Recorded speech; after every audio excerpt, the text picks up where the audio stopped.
ಒಬ್ಬ ರಾಜ ಕಾಡಿನಲ್ಲಿ ಹೋಗ್ತಾ ಇರ್ತಾನೆ. ಇದ್ದಕ್ಕಿದ್ದ ಹಾಗೆ ಆತನಿಗೆ ಬಾಯಾರಿಕೆ ಆಗಿಬಿಡುತ್ತೆ, ನೀರು ಕುಡಿಬೇಕು ಅನ್ಸುತ್ತೆ. ಸುತ್ತಲೂ ನೋಡ್ತಾನೆ, ಎಲ್ಲಿಯೂ ಸರೋವರ ಕಾಣೋದಿಲ್ಲ. ಎದುರುಗಡೆ ಒಬ್ಬ ಕಟ್ಟಿಗೆ ಕಡಿತಾ ಇರ್ತಾನೆ, ಸೌದೆ ಹೊಡಿತಾ ಇರ್ತಾನೆ. ಆತನನ್ನು ಕರೆದು ಕೇಳ್ತಾನೆ, ಎಲ್ಲಾದರೂ ನೀರಿದೆಯಾ, ನನಗೆ ನೀರಡಿಕೆ ಆಗಿದೆ ಅಂತ.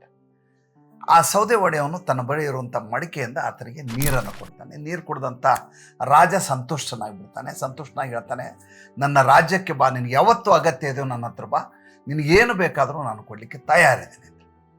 ಕಾಲ ಉರುಳತ್ತೆ. ಒಂದು ದಿವಸ ಈ ಸೌದೆ ಒಡೆಯವನು ನೇರವಾಗಿ ರಾಜನ ಬಳಿಗೆ ಹೋಗ್ತಾನೆ. ರಾಜ ಈತನ ನೋಡಿದ ತಕ್ಷಣ ಸಂತುಷ್ಟನಾಗ್ಬಿಡ್ತಾನೆ.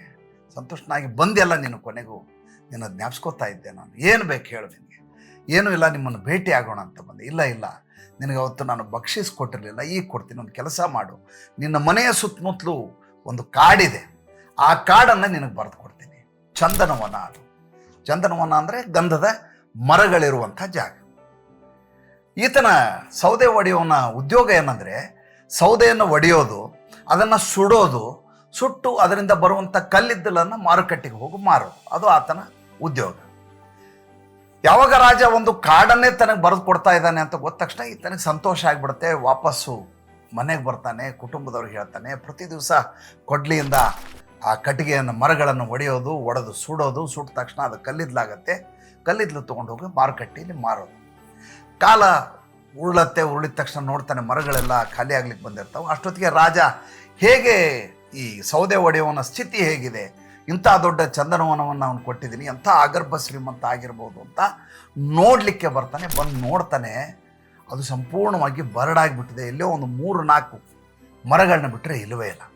ಅಲ್ಲಿಂದ ಓಡಿ ಬರ್ತಾನೆ ಆ ಸೌದೆ ಒಡೆಯವನು. ಬಂದು ಕಣ್ಣೀರು ಹಾಕ್ಲಿಕ್ಕೆ ಶುರು ಮಾಡ್ತಾನೆ. ನೋಡಿ, ನೀವು ಇಷ್ಟೆಲ್ಲ ಮರಗಳು ಕೊಟ್ಟಿದ್ರಿ, ಎಲ್ಲ ಮಾರಿದೆ, ಇನ್ನೇನು ಮುಗಿಲಿಕ್ಕೆ ಬಂತು. ಬೇರೆ ಇನ್ನೊಂದು ಕಡೆ ನೀವು ಒಂದಷ್ಟು ನಂಗೆ ಕಾಡು ಕೊಟ್ಟರೆ ಅದನ್ನು ಕಡಿದು ಈ ರೀತಿ ಕಲ್ಲಿದ್ದಲು ಮಾಡಿ ಮಾರ್ತೀನಿ ಅಂತ.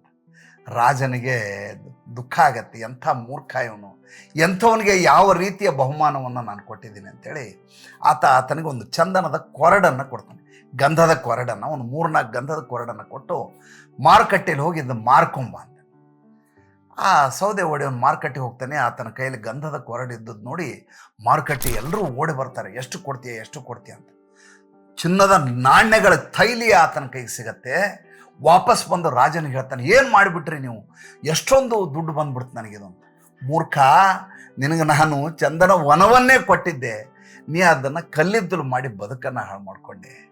ಇದರ ತಾತ್ಪರ್ಯ ಏನಂದರೆ, ಜೀವನದಲ್ಲಿ ನಮಗೆ ದೇವರು ಸುಗಂಧಮಯವಾದಂಥ ಶರೀರವನ್ನು ಕೊಟ್ಟಿದ್ದಾನೆ. ಇದನ್ನು ನಾವು ಒಳ್ಳೆಯದಕ್ಕೆ ಬಳಸಲಾರದೆ ತಾಮಸ, ದ್ವೇಷ, ಅಸೂಯೆ, ಜಗಳ, ಇದರಲ್ಲೇ ಸಮಯವನ್ನು ಕಳೆದ್ಬಿಡ್ತೀವಿ. ಚಂದನವನದ ಅದರ ಮೌಲ್ಯ ನಮ್ಗೆ ಗೊತ್ತೇ ಇರೋದಿಲ್ಲ. ಆ ಸೌದೆ ಮಾರುವವನ ಸ್ಥಿತಿ ಸಾಯುವ ಹಂತದಲ್ಲಿ ಗೊತ್ತಾಗತ್ತೆ. ಏನು ಮಾಡಲಿಕ್ಕೆ ಆಗೋದಿಲ್ಲ. ಸುಧಾರಿಸಲಿಕ್ಕೆ ಇವತ್ತೇ ಒಳ್ಳೆಯ ದಿವಸ ಅಲ್ವಾ? ಯೋಚನೆ ಮಾಡಿ ನೋಡಿ.